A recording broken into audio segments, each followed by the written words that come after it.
Good morning. Today, to further the interviews on behalf of the Mirboo North Historical Society, I have the pleasure of interviewing Ken Bruhn.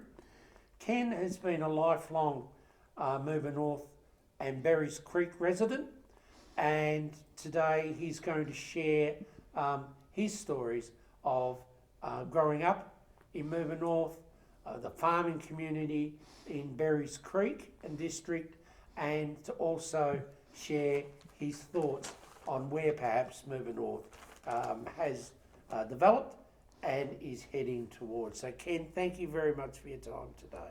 It's a pleasure to be here. Ken, you've been in and around Mirboo North all your life. Yes, that's You have farmed extensively in Berries Creek. yes. Okay, and we'll touch on all that, and Berries Creek being such an important part of our district. Where were you born, Ken? Tell us about the early years of Ken Bruhn and your parents, grandparents, whatever you may wish to share with us. My parents were farming at Coast Road, Mirboo North was their address in those days, and I was brought home to the house that they had built there when they married in 1933. 33, so Coast Road is now the Strzelecki Highway. That's correct. Right? Okay. All right, so 1933? Was when my parents married, and I was born in 1937, the third of three boys. Okay, the third of three boys, so there was a young family settled in Berries Creek. Yes. War years. Yes. 1937, you would have started primary school around 44? 44, correct. 44. Okay. So what is your recollection of your early years and perhaps starting school on that? I remember the first day that my two brothers took me down to Berries Creek School where they were attending, and I was the middle one on the pony with a 3 on the back. Okay. So how far was that from home? In those days, we measured that as 2.5 miles. 2.5 miles, and you rode a family horse to school? Yes, we had one pony at that stage. One pony, tied it up. What was school like? What was how many kids can you remember? About 30, 31, I recall, was the usual entire school, one teacher, and sometimes we had a sewing mistress assistant to the head teacher. Okay. So it was 44 was the last remnants of I remember the war ending. I was at school early, and Ernie Pincini, who was the mail car operator here in Mirboo North, screeched to a stop in the gravel outside the school and hopped out and yelled, "The war's over, kids, you can go home." The war's over. And I remember him clearly yelling that out and taking off. I remember the celebrations held here in town at the Recreation Reserve a few weeks later to celebrate the end of the war. As I said before, I remember the blackout lights on cars, the blackout of the houses. We had not to show any outside lights. So that blackout wasn't a lack of supply, it was a directive. A directive, yes, not to offer any targets to, I presume, a flying enemy. Down here in South Gippsland. Was there any preparation work done, say, around the school and that for I the war? observed at Berries Creek, and I must have visited Mirboo North because I remember the huge piles of earth thrown up next to the trenches in the school grounds. So there was trenches dug in the school grounds in those days. So yes, I think in preparation for if invasion came or whatever, or attacks, but never did. But it, So all the school kids would get down in the trenches. we actually had a time where we were instructed how to file into the trenches if we were ever called to. Unbelievable. Well, thank you for sharing that. What was it like at Berries Creek School? You had two brothers? Yes, they were there for some of that time. They'd moved on to Mirboo North Higher Elementary School by the time I finished there, of course. So what were the things that a young Ken did at school to enjoy himself? What were the activities that you got up to? One of the most enjoyable things for me was we had a change of teachers, and Leith Cooper came, and he liked the kids to make things, and he taught me how to solder. Oh, yes. And I remember Dad and Mum buying me a light soldering iron and loaning me the blowtorch and taking that to school, and I made a watering can even, Yep. which was in the garden for many years. So Right. that was enjoyable to me. I wasn't well, we had cricket and football, and I played. I was never a great one at sports, but I tried. And I guess being one of the older kids in my grade, we might have only been two or three of us. Yes. I didn't realise quite the hierarchy that develops at bigger schools. Right. Okay. Until you got there. When I came to Mirboo North, I discovered there was many kids who didn't think I was the top of the walk, and I think that was a bitter lesson for me, because Okay. that was one of the So, very senior students at Berries Creek. so let's put it this way: you were a big fish in a small pond, and then you moved as a small fish in a lake. Right. I think that's a fair description, Joe. Yes. Okay. So, school at Mirboo North. You lived at Berries Creek. So what was the transportation like? How did you get I to think school? I still rode. We had more horses by that time, and it was a mixture of riding my bicycle, which I think I got for my, 10th birthday, Yep. which I think I used most of the time, but occasionally I rode a horse if one of the older or younger family members. I had two sisters by that stage who were using them, so there was a pony paddock at the school here, and it's all developed with houses now, but we rode on. The pony paddock was opposite school? Yes, just across the road from the across school. the road. And your family home was in St Helens Road? Yeah, no, my family home was at Coast Road, Coast Road. until I married in 1962. 1962 you married. So what was it like growing up? You were,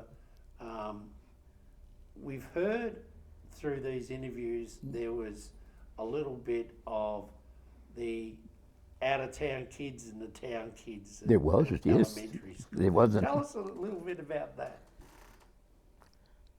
I think the town kids had a relationship where I was the outsider, because I rarely came into town. I think I did have a few months at the Boy Scouts before I moved to Melbourne to do my more advanced years that I couldn't do here at the higher elementary school. Okay. Intermediate was what I was aiming for, so I think I had the year before that, years 9 and Year 10. 9, and then you left Mirboo North and you went down to Caulfield Grammar. Grammar, and were you boarding, or how was that? I was a boarder at Caulfield Grammar for 2 years 2 years. while I got my intermediate, and then I moved up to Dookie College to do my diploma of agriculture there. Okay, so that's Duke Agricultural College. It was Agricultural College. Yes. Yes, that's right. And you did, what was your speciality there? Just an agricultural degree? Teaching the other kids how to milk cows. You'd actually come off the farm. Yeah. Yes, that was, I think I learned to drive trucks there. I think we did have a truck on the farm by that time, but I was too young to drive. But those sort of things on a cropping farm where the wheat was packed in bags, and that was quite an eye-opener to me how heavy a bag of wheat is. Yes. And what flat land looked like, I'd imagine, as well. There was flat land, yes, you didn't have to hang the tractors off hillsides or anything like that, and the vast array of machinery, like headers and large ploughs and things like that. So you graduated from Dookie? I did. Okay. And you then returned? I returned to the farm partnership at Coast Road. Coast Road. Now, during that time, you're involved in the agricultural groups, young farmers or whatever it was called. As soon as I came home, I joined the young farmers. The schools I had attended were boys only, and I thought that I was probably missing something out in the world and not having any female interests. An interest, but no. Let's say you weren't able to meet them at home. Okay, you needed to advance your groups to be able I thought so. I joined the young farmers, and that largely resolved the problem. I think it was. I was very happy in that organisation. I managed to make a lot of friends, and we travelled around a lot to competitions, and I think. So you had a romantic interest during those times? You met? Not until. Yes, I think there were several actually. But okay. So you met your wife? Later years, yes. Later years. How did that come about? Let's talk about that. I think it was probably, we commonly held dances or annual balls or other functions like that, field days where there was competitions for the boys and the girls. I remember my wife winning a wheel changing competition. A wheel of a tractor or? Off a car. They took pity on them because they had to fetch the spare out of the boot, and it was against the clock. But so I just want to get this right. This farming group, young farmers, held a competition for young ladies. They held competitions. Yes, so you might have had trailer reversing or hay stacking, or like stacking bales on a trailer to make a neat side. And yes, there's a skill to that, turning the cuts of the side of the bale out because that's the tightest. And, there was no prize money attached, but there was some kudos in bragging rights. Well, yes, I suppose. Okay, so your wife, Lorraine? Yes. And you married in 1962. 1962. So, relatively young couple. Older than some at those. Okay. I think we were 24 or 5.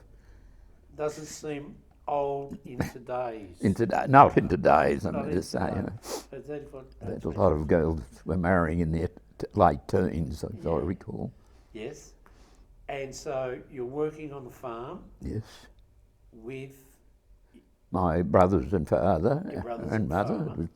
And that was G.H. Bruhn and Sons? C.H. Bruhn and Sons, yes. Yeah. Tell us about those years, would you please share with us? You're working, you've got 2 brothers, you've got your dad. Yes, well, I guess Dad allocated work around us, or we agreed we'd do the milking at night, or somebody else would do it in the morning. Or, right. So you're dairy farmers? Dairy farmers.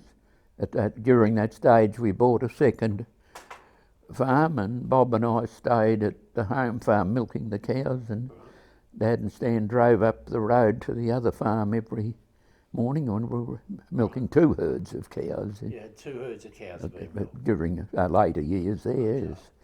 And that persisted for several years until my brother Stan married, and he decided that the farm he was farming up the road wasn't enough, and he moved to Ballara Road with his new wife into a much better house than the old farm had on it. Okay, then C.H. Bruhn and Sons really were managing 3 farms At one stage, yes. at one stage. Okay, so during that time, busy, very busy. At times, yes. What was life like? You got a young woman. Where was your wife from? Where'd she come from? She came from Yarragon. Yarragon, okay. Her parents had bought a farm there. They were formerly orchardists at Frankston. Okay. And they'd moved there a few years prior to us meeting. Right. So she was a dairy farmer's daughter, and I was. You were the dairy farmer. Okay, yes.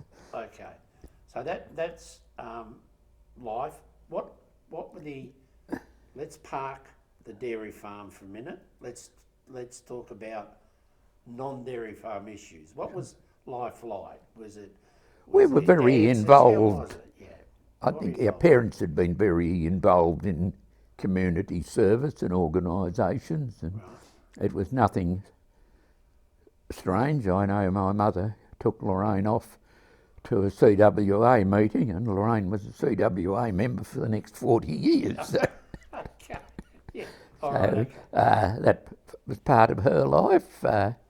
Yes, we played tennis for Berries Creek for a few years when we were very young and didn't have any kids to look after at home. There was a few years there, but we found that a lot of the other people had different hours to keep and didn't have cows to go home to milk, so we drifted out of that and concentrated on our farming interests. Okay, so there are a number of tennis clubs that were pretty prominent in those days, and they all catered for dairy farmers. Yeah, just, quite a lot of, everything's finished at 3 o'clock. We got to go home. Yes, there were teams from Halston and Mount Eccles and Leangathis and North, and right around. So we used to travel to those places, Allenby South, and play on their courts. Right. The Berries Creek. You have lived through the history of the Shire amalgamations and all those sorts of things. Yes. Berries Creek, has its own hall. It had a school. Yes, it had its own tennis court, and it has its own fire brigade, and it probably had a community of perhaps 50 families. I expect many of them came out of the Brule Road area. I think I was the only St Helens Road family adhering to Berries Creek. The others went, maybe not quite. There was a couple others at the primary school level by high school days. Does Berries Creek include Mount Vernon Road? Yes. It does, right. Brule Road, Berries Creek Road, Blandfords Road, the bottom end of St Helens Road, and that's about it. Okay. Berries Creek also has what is a remarkable public park.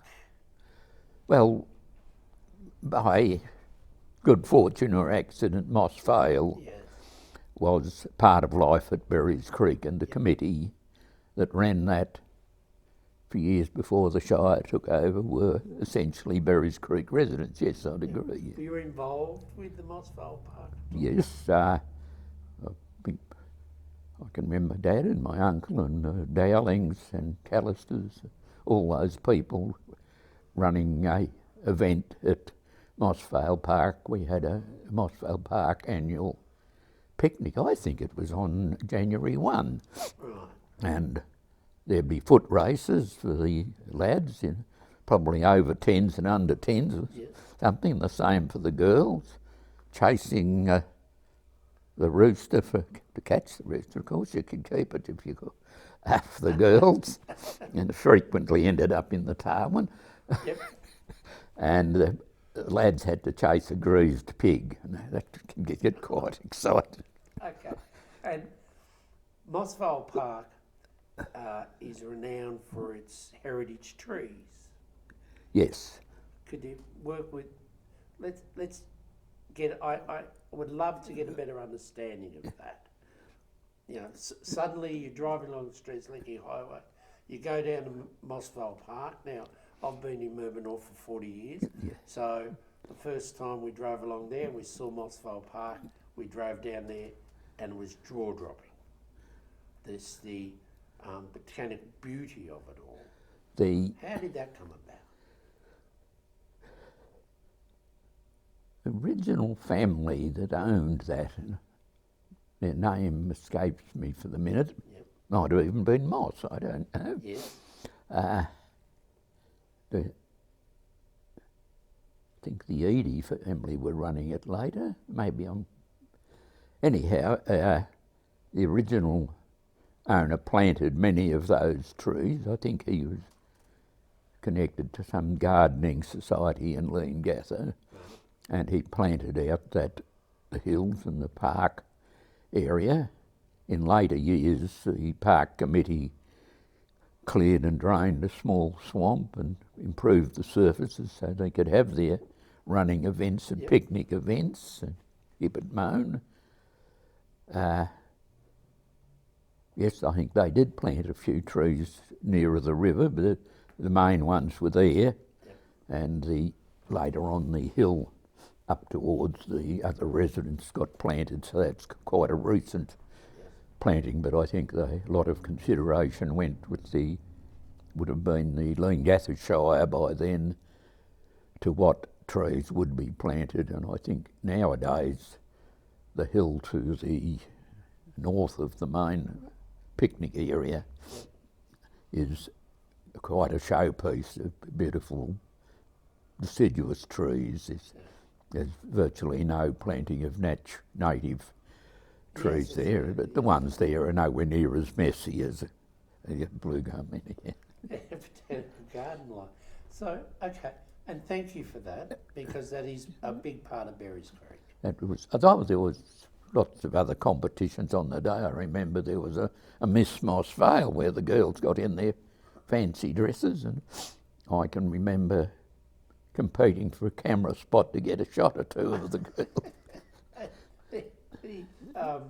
And the Binny shell, the sound shell, that was a later edition. Oh, very much later, yes. I think, well, I would say the annual picnics were well over by the time that, but the Shire promoted, there was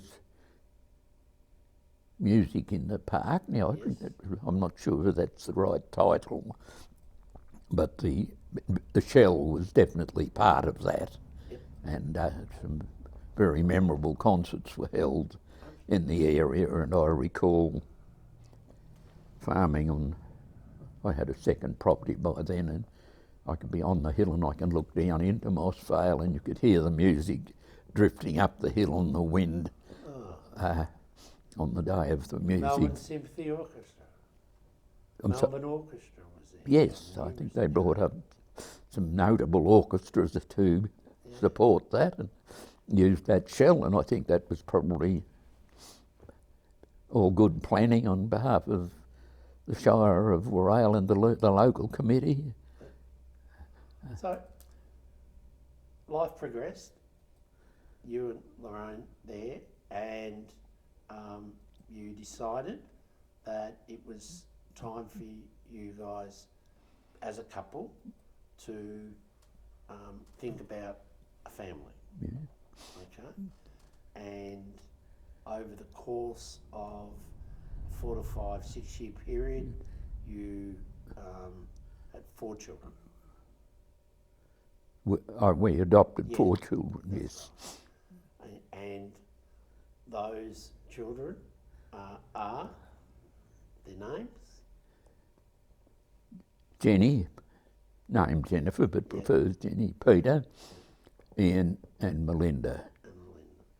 Okay. They were over the space of 8 years, I think, between Jenny and Melinda. Okay. That then would have engaged you into the primary school? Whereabouts did the kids go to school? Children came to Mirboo North here to primary school, and later on at the high school. They went right through the school system here to the end of their educations. I'm quite sure that Jenny left when she was offered a job in the bank a bit earlier than I would have otherwise achieved, but I think it was a good move for her. I think Peter went right through, but he was never a brilliant student, but he got there. Ian went right through up here and then went into Fitters and Turner's course at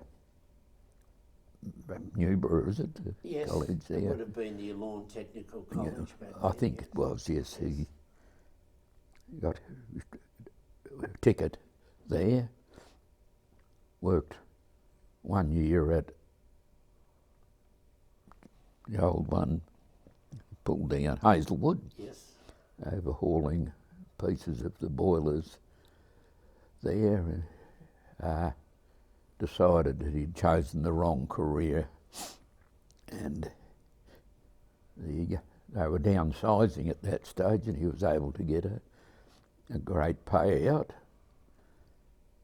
Anyhow, he then decided to join the police force. He completed a 40-year career with the police force more recently, but he was invalided out with mental stress. He now lives in Wonthaggi, inspects pools. A 40-year career justifies the decision that his first career choice wasn't the right one. He's always loved making things, building things, and still does. He's setting himself up. He's renovated a couple houses entirely, more than that. He's going now to build a huge steel shed, and I think he's hiring cranes to lift. Smart. No use of tractors on pallets and things like the old days. He would, very competent farm lad. He rode motorbikes, drove tractors, trucks, what have you. They were very useful kids on the farm. So, 4 kids, heavily involved in Mirboo North school, the town. That's it. What was it like with a young family in Mirboo North at that stage?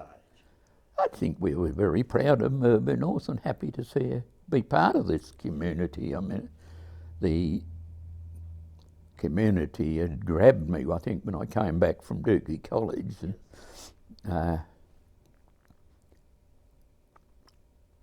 the moment I finished with Young Farmers, I remember being pressured to join the hospital committee, and later on the Shire Council, so I was getting very involved in the community. Lorraine worked with a group at what was then the Bush Nursing Hospital, to Friends of Mirboo North Bush Nursing Hospital, to raise funds to set up the aged care part of it, and she and several other ladies used to cater for the morning tea lunches at the cattle sales, and over the course of a year one year they raised $40,000 from catering. So unbelievable. And that was the cattle sales on a Tuesday, I believe. Yes, down roughly where the men's shed exists now was a cattle yard. Several buildings along there are on the cattle yard site. Yes. On the cattle yard site. Now,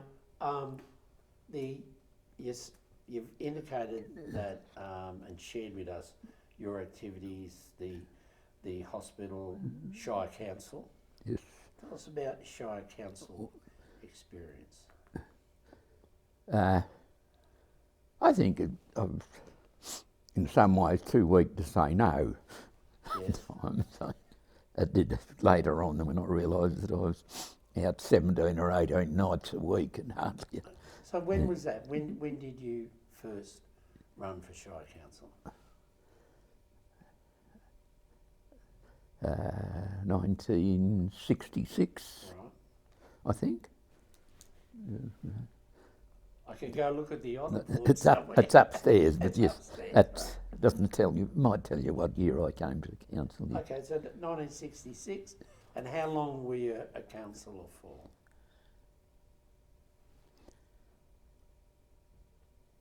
I think it was 11 years. 11 years. It might be 9. Okay, so during that time, man walked on the moon. And Yes, 61. it was a technology boom. Yes. Okay, and Mirboo North, it saw many changes from those years, and you know, Yes. obviously Oh, yes. in There were civil some life. significant changes in the structure of the main street, and Yeah, okay. Let's talk about that a little bit. What was council's involvement, or what are the things that you were so proud of when your time as council finished, when you chose not to? we got behind widening the street because the traffic was and parking was getting intolerable by Yeah. community standards. I don't know. Yeah. So all the buildings on the railway land side were either remodelled, shifted back, I think, 22 feet. Right. And that width was added to the pavement through the town, which enabled to be parallel park both sides Okay. and still drive through. And later the community, I think, decided that it needed some refuge in the middle of that so they could cross the street safely. Yes. And Yeah. so, yes, there was another change. They painted some lines down the centre and created some pedestrian crossings. And, far superior from a safety point of view nowadays to what it was from the widening, where it just seemed to speed the traffic through. But I think later on, of course, Vic Roads declared it a highway, and I don't think they'll ever bypass the town, even though it probably would have been a good idea at some stage. Yeah, okay. Yes. So you were on council. Would it have been a dynamic environment? Yes, I think so. Yeah. Proud of the thinking along the main street and that, which has been a significant, long-lasting benefit. I think the development of Moromie Park was part of a big part of that, because the railway line closed in 77, 1977, I think, and gradually that area has been converted entirely to park development and the aged care thing, and it's a delightful area to have right along the main street these days. I mean, it's a blessing. I just to look at, I mean, to say there was some attempt to develop a caravan park at what's now the car park there, and that was not really a success, but at the time it served. That was formerly calf yards, pig yards, and cattle yards for shipping cattle out by rail, but road transport is certainly, well, the fact that the rail line had closed, but there certainly wasn't any cattle or sheep to any degree being trucked out, even right up to the end. That trade had dropped off. It was much easier to keep cattle in the truck by those times. Well, you go door to door, don't you? Yes, that's exactly. But we're still, transport-wise, Mirboo's within the door-to-door, or there was always a lot of pressure to put everything on the rail line, even like the factory at Leongatha used to load onto the rail cars and send them to Melbourne. And then they said, well, we've got the labour to put them onto a truck, we've got the labour to take them off the track, and the labour to stack them into rail cars, by which time they could have been in Melbourne getting unloaded by a forklift. Exactly. So the story of rail lines in Gippsland, while this one to Mirboo North was one of the earliest established, I think. Yeah, I think branch they had, out from more. yeah, I think it was 1877 or something. There was a train line was established to Mirboo North. So the demand for what, mainly timber, I think it would have been in those days, but certainly the butter factory used the rail line until the butter factory closed, or the rail line closed. I've forgotten which came first now, But in any context, the trucks offered, point to point. savings, yes. Yes, point to point. Load it with a forklift, unload it with a forklift. Mm. That simple. Okay. So, okay, you retired from council, served the community well, and then continued with your farming? I continued farming right through that period. I temperamentally wasn't well suited to milking cows twice a day, and Lorraine and I decided perhaps we should expand the operation and have share farming involved, and off and on over the years, if there was a downturn and we couldn't afford it, I was back in the shed, and then later Lorraine decided, well, the kids were off her hand, she'd join me in the shed. Well, she was in the shed helping till she had, when the kids were still there and they had to be got off to school, she'd disappear at 8 o'clock, and if I hadn't finished milking by 8 o'clock, well, I was on my own then. Yeah, okay. You got stuck with cleaning up. So, yes, there were some busy years there, but we prospered, and I think we were both grateful Yes. that the bigger operation was able to do that for us. And then over the years you would, and I thank you for sharing your life and the various creek stories with us. You would have seen over the years a shift from, like a Berries Creek area with multiple families and raising their kids, and the school flourished and all that was going, like so many other areas of our community, Mardan and so Exactly forth, Holston, Allenby, blah blah. I think people had cars, school buses, tended to take kids off to school in the bigger towns, and the pressure was on to maintain numbers of little schools, and because farms had amalgamated and families had moved out as farms got bigger. I think what's happened in, I'll say the dairy industry, because is that farmers have left. The farms are bigger, but the number of cows amount of milk hasn't altered all that much. Yeah. I mean, The cows have stayed there. X amount of land, and cows eat X amount of grass. Common sense would tell you that there was 17 farms, I think, through the length of St Helens Road. There are now only one. My old farm has been sold and still dairying. But I think there's only another 3 between there and Leongatha, and they're all 700 cow operations. Yeah. And when you started milking, how many cows? 30. 30? And now it's 700. Aye. So with that comes smaller population, still the same amount of cows being milked, but smaller population and movement to larger centres, i.e. Leongatha. And yes, the road has been improved somewhat. It probably stands some more these days, but anyhow. We won't go into the South Gippsland pothole. That's another subject altogether. That's a whole debate. And so, what changes have you witnessed of Mirboo North itself over that time? I think there are now probably fewer shops operating within the town. They needed volume, and it's so much easier for people to shop out of town simply because big supermarkets have established in Leongatha, in the valley, mid-valley shopping complex. There are so many, I was going to say attractions, but reasons to shop out of town.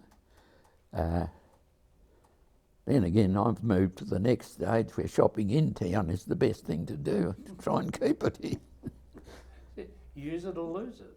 I go to Leongatha about twice a month maybe, for things like dental, optical, hearing aid, medical reasons.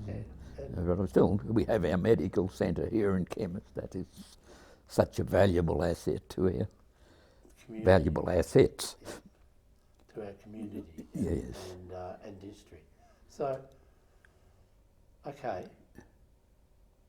In looking at our discussion today, what were the valuable lessons from a young boy who was at Berries Creek School, Mirboo North, Caulfield, on the Dookie, returned, educated and eager, married, children? What were the valuable lessons you learned that you could actually talk to someone of a young age today who came to you and said, what was it like? What can you tell me? What should I know?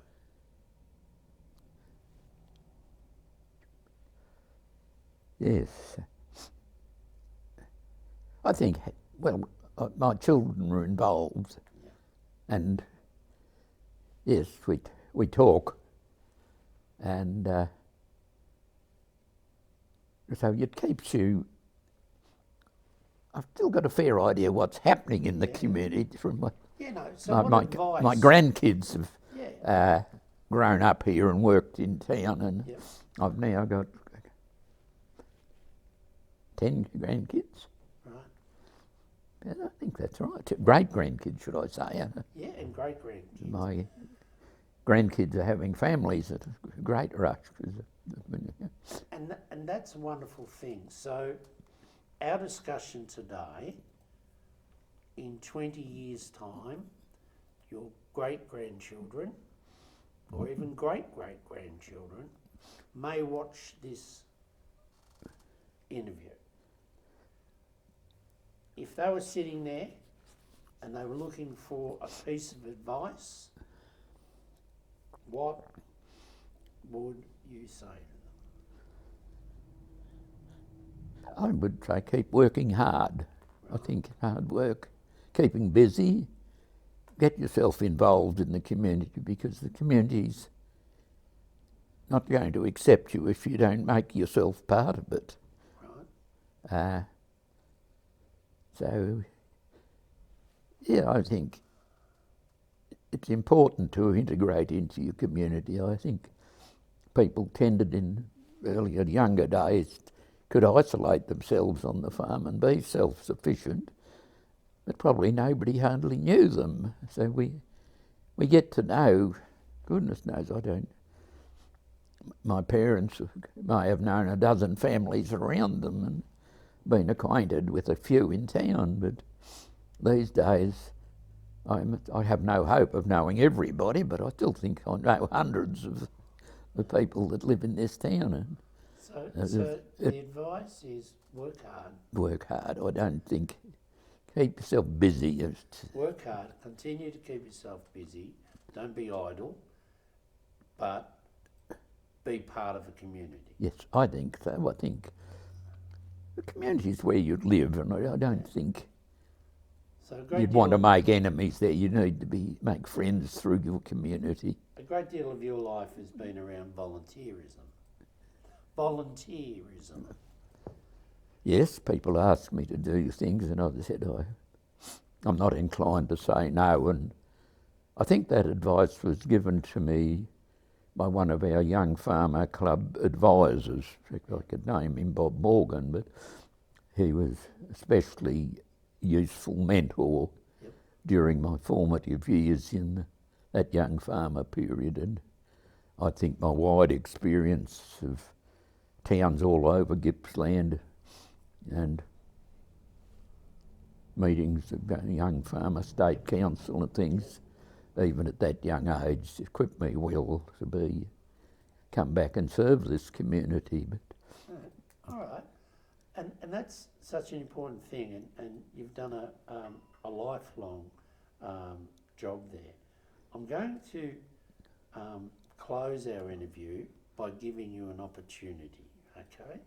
Now the opportunity is that by royal decree you have been made Prime Minister for one day. And part of that decree is you're allowed to make one big decision. One big decision that will add value to our country as well as our community, of course. What would be the things that you would be thinking about? Something that you think we need to think about going forward?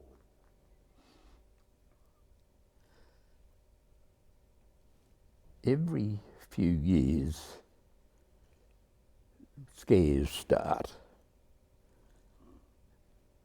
The millennium bug, Oh yes. climate change. And I think people rush into these without proper consideration of what it involves. And I think we're seeing, I don't want to get political here, but a realisation that there are more important things than achieving a worthwhile change in a hurry. I think life has to go on. So it's probably be careful what you wish for is the one thing I could say. Be careful what you wish for may come true. Mm. Ken, can I thank you for sharing with us today part of your story, and is there anything final that you would like to add? Well, I'd like to thank you for your careful and pleasant questioning. I'm wondering whether to dread it or what would come of it. And yes, I realise that probably if I'd given all day, I wouldn't stop, but I think it's time. Ken, thank you very much for your time. Thank you very much. Good.